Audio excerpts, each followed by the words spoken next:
Magbigay po ng giya ngayong araw ng linggo, June 9, 2024 at 1 week from now, June 16, second leg na po ng Triple Crown at makikita natin yung mga yan, Ghost tsaka sila Beabel, no?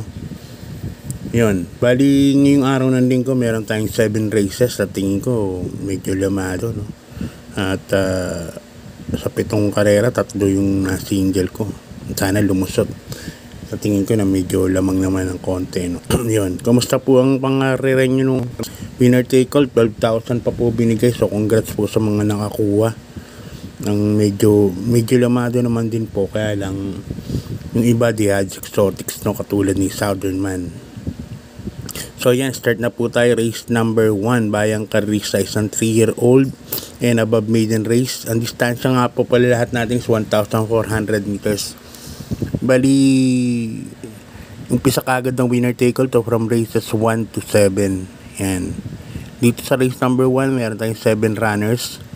First case ko rito, yung imported na number 4, American Ford. Sa ni Jackie ay EL Blanca Flor. Yung veterano, no, na hinete. Baka ngayon ang bumanali yan. Medyo batak na yan sa middle niyan. Kaya yan po ang first case ko, number 4, American Ford. Second case ko yung galing sa bakasyon na Uno, kabayan ni Big Boss James Rabano, Amor My Love, at sa ni Jackie Rico Suson. Yan, siguradong labas naman yan kasi maiden po yan. At nung 2-year-old yan, lagi pong lumalaban sa mga stage race din yan, no? Si Amor My Love. Nasakyan pa nga yata ni Francis Tuason yan, eh. Yung number 1 na yan, Amor My Love. So, yan ang second case ko. Hindi naman nila siguro itatakbo uli kung wala pang batak. Kaya sa tingin ko, panguha rin po number 1, Amor My Love. Kaya dito sa race number 1, ang PD ko, number 4, American Ford, and number 1, Amor My Love. Okay, Bayang Karisa, good luck po. Lipat na po tayo sa race number 2. Pisa ng pick 6 from races 2 to 7.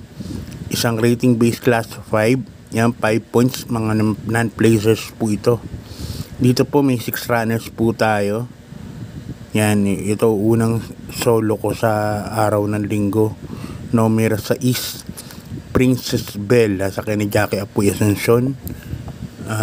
Nakita nyo naman sa group based on time yan. Ano yan? Rating number 16, no? Masyadong mataas na grupo, kaya mabigat mga kalaban niya mga nakaraan, eh. Kaya ngayon, K2 na lang ang laban niya. Tingin ko lang, ha. Kaya tingin ko medyo lamang to sa Asuncion pa ang sakay. Kaya para sa akin, solo ko na po ito, number 6, Princess Belle.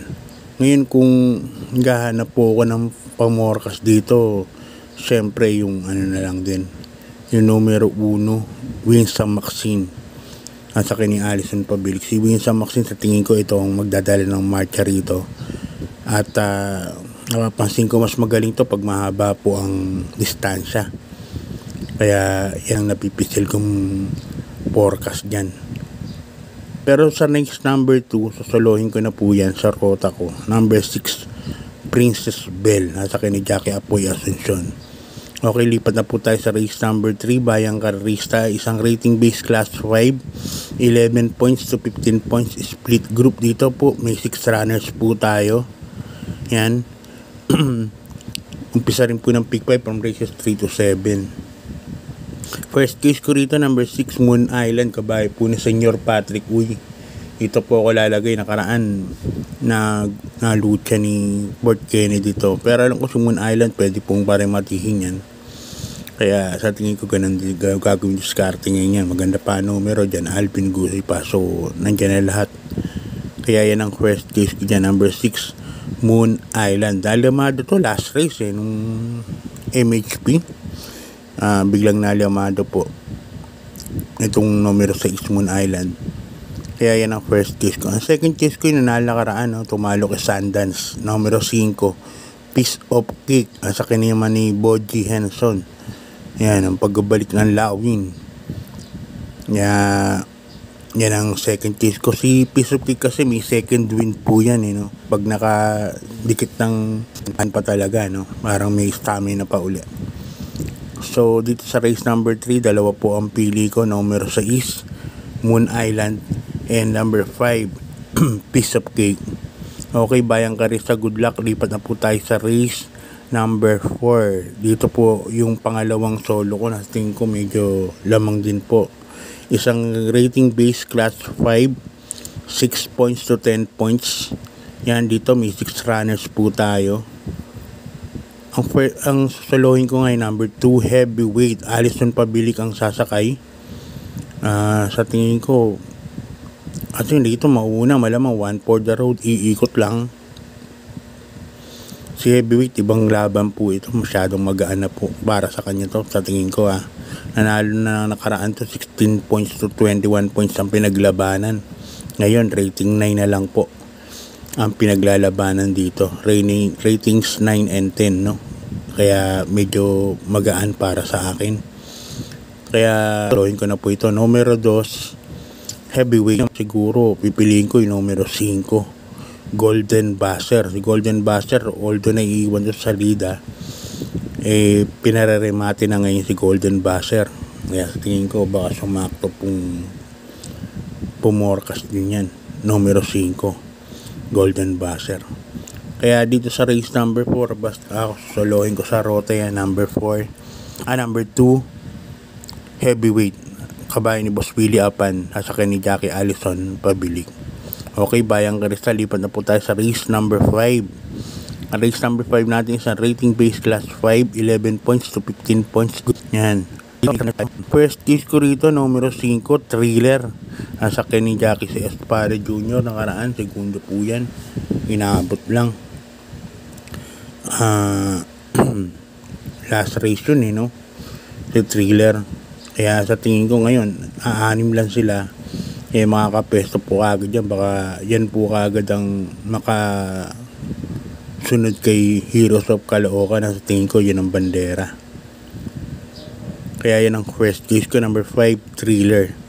Second choice ko, yung numero 2, Bocasi.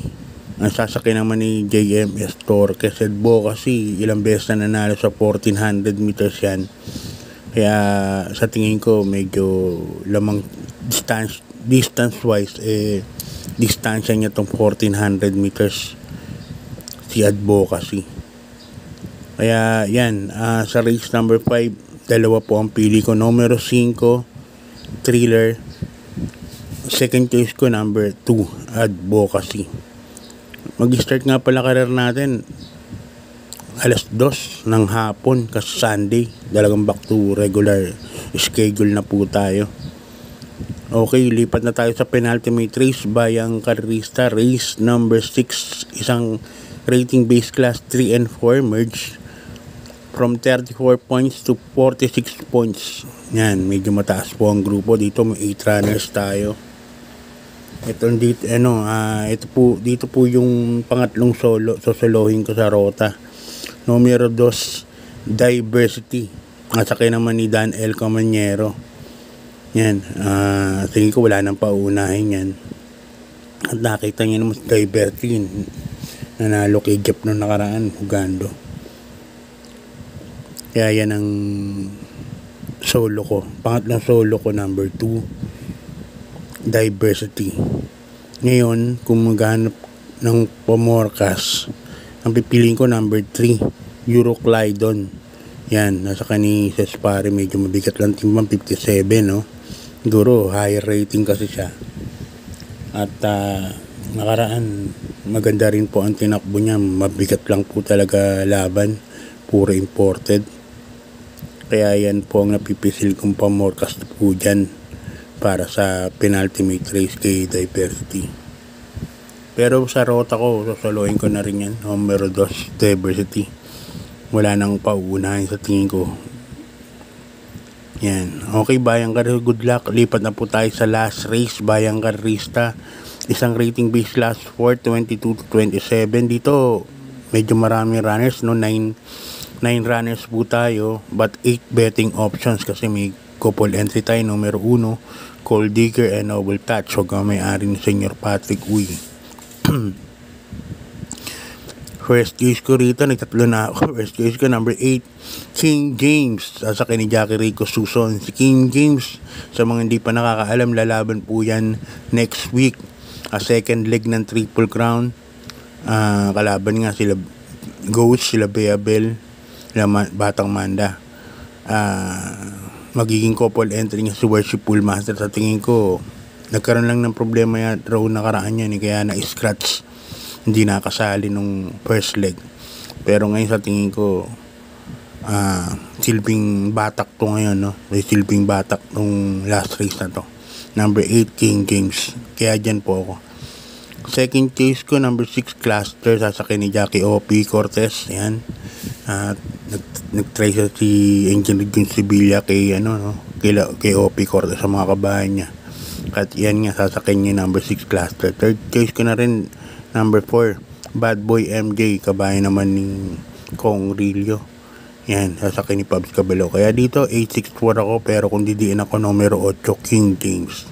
Yan, shout out tayo. Happy birthday kay Ma'am Feliciana Aviles. Yan. Happy birthday from Boss Ruben.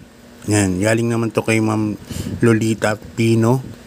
Yan, happy birthday ngayong araw ng June 8 kay Edgar Utak Pepino. Yan, galing po kay Ma'am Lolita Pepino. So yan, shout out yan kay Boss Tom Ang and Boss Francis Tunido. God bless po sa inyo lahat. Good luck po sa pangangarera at maraming po salamat.